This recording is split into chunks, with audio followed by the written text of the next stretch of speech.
আমাদের প্রকৃতিতে এমন কিছু ঘটনা ঘটে চলেছে যা আমাদের জীবনের জন্য প্রয়োজন, যেমন বৃষ্টিপাত, আবহাওয়ার পরিবর্তন, দিনরাতের পরিবর্তন। আমরা অনেকেই তার আসল কারণ জানি, কিন্তু প্রকৃতি অনেক বিশাল এবং বিস্ময়কর, যা আমরা কল্পনাও করতে পারি না। আমাদের প্রকৃতিতে এমন কিছু ঘটনা আজও ঘটে চলেছে যা খুবই অদ্ভুত ও রহস্যময়। আজ আমি প্রকৃতির রহস্যময় আচরণের 10টি ঘটনার কথা আপনাদের জানাবো। বন্ধুরা, আমি সুমন্ত আর আপনারা দেখছেন মাই ওয়ে। চলুন শুরু করা যাক।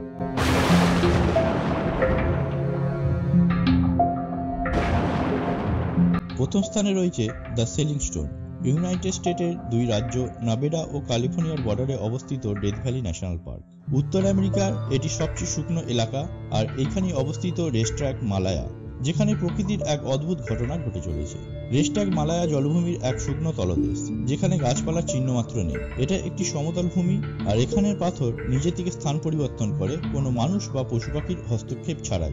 যদিও কেউ এইসব পাথরকে স্থান পরিবর্তন করতে দেখেনি, কিন্তু এইসব পাথরের পিছনে ফেলে যাওয়া স্থান পরিবর্তনের চিহ্নই প্রমাণ করে যে এই পাথরগুলি নিজের স্থান থেকে এগিয়ে চলেছে। কিছু পাথরের পিছনে তো এই চিহ্ন কয়েকশো মিটার লম্বা দেখতে পাওয়া যায়। এই সমস্ত পাথরের স্থান পরিবর্তনের পিছনে কোনো প্রাণীর হাত নেই। তার কারণ হিসাবে উল্লেখ করা হয়েছে, পাথরের পিছনে যে স্থান পরিবর্তনের চিহ্ন পাওয়া যায়, সেখানে পাথর ছাড়া অন্য কিছুর প্রমাণ পাওয়া যায়নি।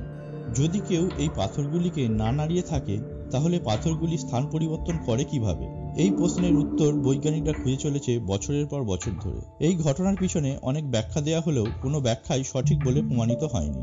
2013 সালে একটি বৈজ্ঞানিক দল এখানকার কিছু পাথরে জিপিএস ট্যাগ লাগিয়ে এবং টাইমলেস ভিডিওর দ্বারা এই ঘটনাকে কয়েদ করার চেষ্টা করেন। এই অনুসন্ধানের পর তারা যে ব্যাখ্যাটি দেয় সেটি হচ্ছে, এখানে হওয়া হালকা বৃষ্টিপাতের পর ঠান্ডা আবহাওয়ার ফলে এই জলাভূমির নিচে বরফের পাতলা চাদর তৈরি হয়ে যায়, আর যখন বরফ গলতে শুরু করে তখন এখানকার মাটি পিচ্ছিল হয়ে যায়। আর এখানকার হাওয়ার গতিবেগ বেশি থাকার জন্য এই পাথরগুলি নিজের থেকে এগিয়ে চলে সামনের দিকে। বৈজ্ঞানিকের দলটি এই ঘটনার প্রমাণ হিসাবে এখানকার একটি টাইমলেস ভিডিও তৈরি করেছে, কিন্তু এই পরীক্ষাটি এখানকার ছোট ছোট পাথরের উপর করা হয়েছিল।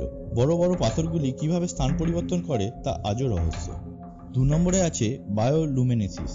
রাতের সমুদ্রের জলরাশির মধ্যে উজ্জ্বল তারাদের দেখতে পাওয়ার ঘটনা রূপকথার গল্পের মতো শোনালেও এটা একটি সত্য ঘটনা। এটি একটি প্রাকৃতিক ঘটনা যা বিশ্বের বিভিন্ন জায়গায় দেখতে পাওয়া যায়। রাত হওয়ার সাথে সাথে পৃথিবীর কিছু সমুদ্র তট নীল রঙের আলোয় উজ্জ্বল হয়ে ওঠে।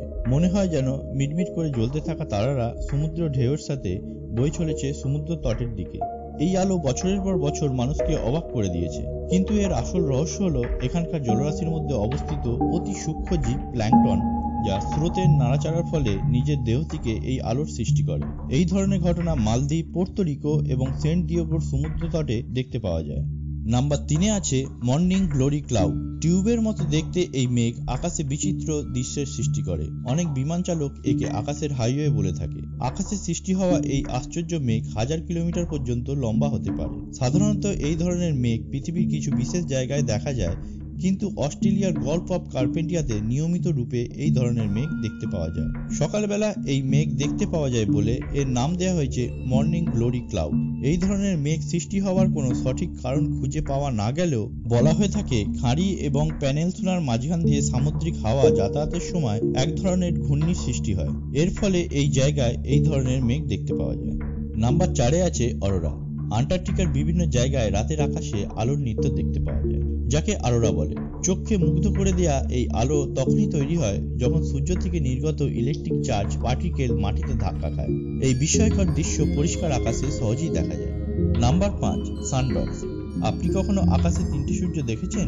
এরকম বিচিত্র প্রাকৃতিক ঘটনাকে সানডগস বলা হয়। এতে সূর্যের দুই পাশে সূর্যের মতোই আরো 2টি সূর্য দেখতে পাওয়া যায়, যা সূর্যের আলোয় সৃষ্টি হওয়া একটি বলয়ের দুপাশে অবস্থিত। এই ঘটনা সাধারণত শীতকালে দেখা যায়, যখন সূর্যের আলো আবহাওয়ার মধ্যে ভেসে থাকা সূক্ষ্ম বরফ কণার মধ্যে দিয়ে যাতায়াত করে। নাম্বার 6-এ আছে রেনবো মাউন্টেন। এই রঙিন রংবেরঙের পাহাড় কোনো শিল্পীর কল্পনা নয়। এই পাহাড় সত্যি দেখতে পাওয়া যায় চীনের জাঙ্গিয়া রাজ্জিয়া ন্যাশনাল পার্কে। এখানকার পাহাড় বিভিন্ন রঙে রঙিন, যার জন্য এই পাহাড়গুলিকে রেনবো মাউন্টেন বলা হয়। এই পাহাড়গুলির এত সুন্দর রং হওয়ার কারণ হলো এর নিচে লুকিয়ে থাকা লক্ষ বছরেরও পুরনো খনিজ দ্রব্য। এটি চীনের একটি জনপ্রিয় পর্যটন স্থান, যার সৌন্দর্য উপভোগ করতে দূর দূর থেকে পর্যটকরা উপস্থিত হয়। নাম্বার 7-এ আছে পিঙ্ক লেক হিলার। পশ্চিম অস্ট্রেলিয়ার সমুদ্র তটের পাশে অবস্থিত এই জলাশয় পর্যটকদের সবসময় আকর্ষণের কেন্দ্রবিন্দু, কারণ এই জলাশয়ের রং গোলাপি। এই জলাশয়ের রং কেন গোলাপি তার সঠিক কোনো ব্যাখ্যা না পাওয়া গেলেও মনে করা হয় এই জলাশয়ের জলে অতি সূক্ষ্ম জীবের উপস্থিতি আছে, যাদের দেহে লাল এবং কমলা রঙের পিগমেন্ট আছে, যার জন্য এই জলাশয়ের রং গোলাপি দেখায়। পর্যটকেরা হেলিকপ্টার অথবা প্লেনে করে এর সৌন্দর্য দেখতে আসে, কিন্তু যদি আপনি মাটি থেকে দেখেন তাহলেও নিরাশ হওয়ার প্রয়োজন নেই। এই জলাশয়ের জল নোনতা হলেও বিষাক্ত নয়, তাই আপনি এতে সাঁতারের আনন্দ উপভোগ করতে পারেন। নাম্বার 8-এ আছে আর্থকোয়েক লাইট। এটি একটি প্রাকৃতিক ঘটনা যার ফলে ভূমিকম্পের সময় বা ভূমিকম্পের আগে অথবা পরে আকাশে বিভিন্ন রঙের আলো দেখতে পাওয়া যায়। এই ধরনের আলো অনেক ভূমিকম্পের সময় দেখা গিয়েছে, কিছু সময় তা রেকর্ডও করা হয়েছে। এই আলো কিভাবে সৃষ্টি হয় তার কোনো সঠিক ব্যাখ্যা পাওয়া যায়নি। নাম্বার 9-এ আছে হেসডালেন লাইট। নরওয়ের হেসডালেন নামক জায়গায় 1930-এ আকাশে আশ্চর্য এক আলো দেখা যাওয়ার ঘটনা সামনে আসে। এই আশ্চর্য আলো কিসের এবং কোথা থেকে আসে তার কোনো সঠিক বৈজ্ঞানিক ব্যাখ্যা পাওয়া যায়নি আজও। 1981 থেকে 1984-র মাঝামাঝি এই ধরনের অনেক ঘটনা সামনে আসে। প্রায় প্রতি সপ্তাহে 15 থেকে 20টি ঘটনা ফাইলবদ্ধ করা হয়। এখন এই ঘটনার সংখ্যা অনেক কমে গেছে। বছরে প্রায় 15 থেকে 20টি ঘটনা সামনে আসে। এই সময় আকাশে বিভিন্ন রঙের আলো দেখা যায়, মনে হয় যেন আকাশে আলোর রশ্মি ভেসে বেড়াচ্ছে।